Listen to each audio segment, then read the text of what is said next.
तो फ्रेंड्स, स्वागत है आप सभी का अपने यूट्यूब चैनल फ्यूचर बोर्ड में।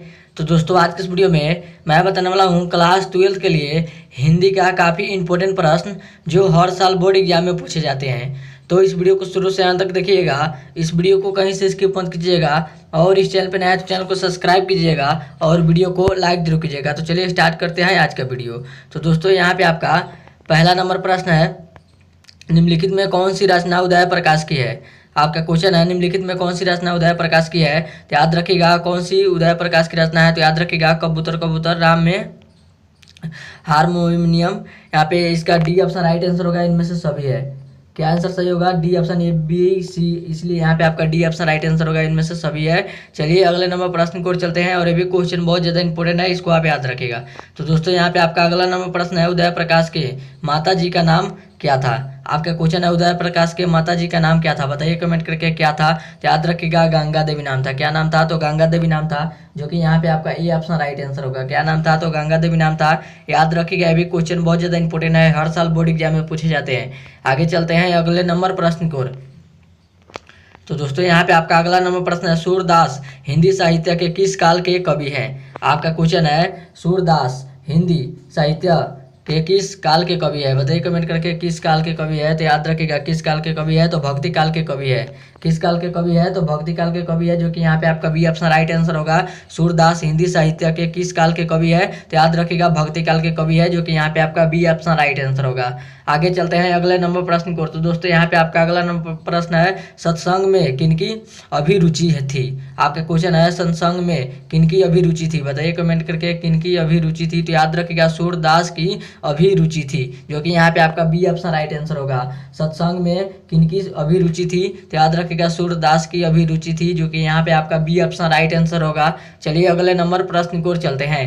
तो दोस्तों, यहाँ पे आपका अगला नंबर प्रश्न है, जागिए ब्रज राजकुंवर केवल कुसुम फूले, यह पंक्ति किस शीर्षक कविता से है, बताइए कमेंट करके यह पंक्ति किस शीर्षक कविता से है। तो याद रखिएगा किससे है। तो याद रखिएगा सूरदास के पद से है। किसके से है? तो याद रखिएगा सूरदास के पद से है, जो कि यहाँ पे आपका ये ऑप्शन राइट आंसर होगा।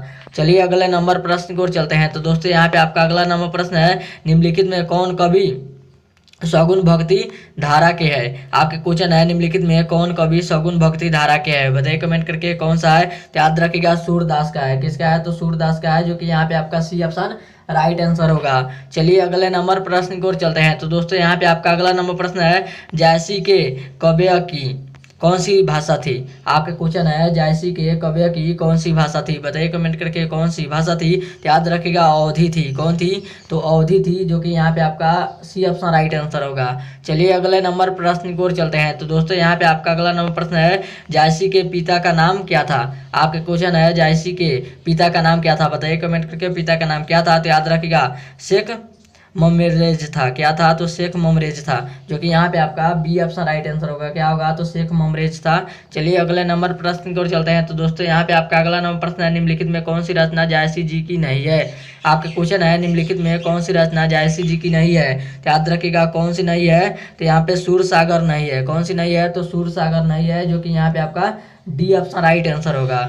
चलिए अगले नंबर प्रश्न की ओर चलते हैं। तो दोस्तों, यहाँ पे आपका अगला नंबर प्रश्न है, यहाँ पे आपका मालिक मोहम्मद जायसी का जन्म कब हुआ था। आपका क्वेश्चन है, मालिक मोहम्मद जायसी का जन्म कब हुआ था, बताइए कमेंट करके कब हुआ था। तो याद रखिएगा 1492 में हुआ था। कब हुआ था? तो 1492 में हुआ था, जो कि यहाँ पे आपका बी ऑप्शन राइट आंसर होगा। चलिए अगले नंबर प्रश्न की ओर चलते हैं। तो दोस्तों, यहाँ पे आपका अगला नंबर प्रश्न है, जय कृष्ण मूर्ति का जन्म किस राज्य में हुआ था। आपका क्वेश्चन है, जय कृष्ण मूर्ति का जन्म किस राज्य में हुआ था, बताइए कमेंट करके किस राज्य में हुआ था। तो याद रखिएगा आंध्र प्रदेश राज्य में हुआ था। किस राज्य में हुआ था? तो आंध्र प्रदेश राज्य में हुआ था, जो कि यहाँ पे आपका ये ऑप्शन राइट आंसर होगा। चलिए अगले नंबर प्रश्न की ओर चलते हैं। तो दोस्तों, यहाँ पे आपका अगला नंबर प्रश्न है, द फर्स्ट एंड लास्ट। आपका क्वेश्चन है, the first and last freedom किसकी कृति है। आपका क्वेश्चन है, the first and last freedom किसकी कृति है, बताइए कमेंट करके किसकी कृति है। तो याद रखिएगा जय कृष्ण मूर्ति की कृति है। किसकी कृति है? तो जय कृष्ण मूर्ति की कृति है, जो कि यहाँ पे आपका सी ऑप्शन राइट आंसर होगा। चलिए अगले नंबर प्रश्न को चलते हैं। तो दोस्तों, यहाँ पे आपका अगला नंबर प्रश्न है, तुलसीदास के शिक्षा गुरु कौन थे। आपका क्वेश्चन है, तुलसीदास के शिक्षा गुरु कौन थे। तो याद रखिएगा कौन थे। तो शेष सनातन थे। कौन थे? तो शेष सनातन थे, जो कि यहाँ पे आपका सी ऑप्शन राइट आंसर होगा, शेष सनातन। चलिए अगले नंबर प्रश्न को चलते हैं। तो दोस्तों यहाँ पे आपका अगला नंबर प्रश्न है, निम्नलिखित में कौन सी रचना तुलसीदास की नहीं है? आपका क्वेश्चन है, निम्नलिखित में कौन सी रचना तुलसीदास की नहीं है? तो याद रखिएगा कौन नहीं है? तो षष्ठयाम नहीं है, षष्ठयाम नहीं है, जो कि यहाँ पे आपका षष्ठयाम डी ऑप्शन राइट आंसर होगा। आगे बढ़ते हैं अगले नंबर प्रश्न को। तो दोस्तों यहाँ पे आपका अगला नंबर प्रश्न है, काशी में आपका क्वेश्चन है, काशी में कितने वर्ष रहकर तुलसीदास विद्याध्ययन किए? काशी में कितने वर्ष रहकर तुलसीदास विद्याध्ययन किए? बताइए कमेंट करके, कितने वर्ष रहकर। तो याद रखिएगा 15 वर्ष तक रहकर विद्या अध्ययन किए थे, जो कि यहाँ पे आपका बी ऑप्शन राइट आंसर होगा।